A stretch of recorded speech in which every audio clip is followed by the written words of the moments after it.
ಹೆದ್ದಾರಿಯಲ್ಲಿ ಸಿನಿಮೀಯ ಶೈಲಿಯಲ್ಲಿ ದರೋಡೆ, ಕಾರು ಸಮೇತ ಚಿನ್ನಾಭರಣ ನಗದು ದೋಚಿ ಪರಾರಿಯಾದ ತಂಡ. ಮಂಗಳೂರಿನ ಬೈಕಂಪಾಡಿ ಬಳಿ ಸೋಮವಾರ ಬೆಳಗಿನ ಜಾವ ಕೇರಳಕ್ಕೆ ತೆರಳುತ್ತಿದ್ದ ಚಿನ್ನದ ವ್ಯಾಪಾರಿಯ ಕಾರನ್ನು ಅಡ್ಡಗಟ್ಟಿದ್ದ 7 ಜನರ ತಂಡ 180 ಗ್ರಾಂ ಚಿನ್ನ ಮತ್ತು 20 ಲಕ್ಷ ರೂಪಾಯಿ ನಗದು ದೋಚಿರುವ ಘಟನೆ ನಡೆದಿದೆ. ಸಾಂಗ್ಲಿಯಿಂದ ಮದುವೆ ಮುಗಿಸಿ ಪತ್ನಿ ಹಾಗೂ ಮಗುವಿನೊಂದಿಗೆ ಪಯ್ಯನೂರಿಗೆ ವಾಪಸ್ಸಾಗುತ್ತಿದ್ದ ವ್ಯಾಪಾರಿ ವಿಕಾಸ್ ಅವರ ಕಾರನ್ನು 2 ಇನೋವಾ ಮತ್ತು 1 ಸ್ವಿಫ್ಟ್ ಕಾರಿನಲ್ಲಿ ಬಂದ ತಂಡವು ಅಡ್ಡಗಟ್ಟಿದೆ. ಆರೋಪಿಗಳು ವಿಕಾಸ್ ಅವರನ್ನು ಬಲವಂತವಾಗಿ ಕಾರಿನಿಂದ ಕೆಳಗಿಳಿಸಿ ಕಾರಿನಲ್ಲಿದ್ದ ಪತ್ನಿ ಮತ್ತು ಮಗುವಿಗೆ ಬೆದರಿಕೆ ಹಾಕಿ ಗೂಳೂರು ಬಳಿ ಅವರನ್ನು ಸುರಕ್ಷಿತವಾಗಿ ಕೆಳಗಿಳಿಸಿ ದರೋಡೆಕೋರರು ಕಾರಿನೊಂದಿಗೆ ಪರಾರಿಯಾಗಿದ್ದಾರೆ. ಈ ಸಂಪೂರ್ಣ ನಾಟಕೀಯ ದರೋಡೆಯ ದೃಶ್ಯಗಳು ಸಿಸಿಟಿವಿ ಕ್ಯಾಮೆರಾಗಳಲ್ಲಿ ಸೆರೆಯಾಗಿದ್ದು, ದರೋಡೆಕೋರರು ಕೇರಳ ಅಥವಾ ಬೆಂಗಳೂರು ಕಡೆಗೆ ಪಲಾಯನ ಮಾಡಿರಬಹುದೆಂದು ಪೊಲೀಸರು ಶಂಕಿಸಿದ್ದಾರೆ.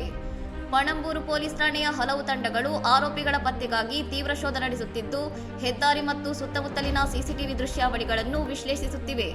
ಇನ್ನಷ್ಟು ಸುದ್ದಿಗಳಿಗಾಗಿ ನೋಡ್ತಾ ಇರಿ ಸವರಂ ಟಿವಿ.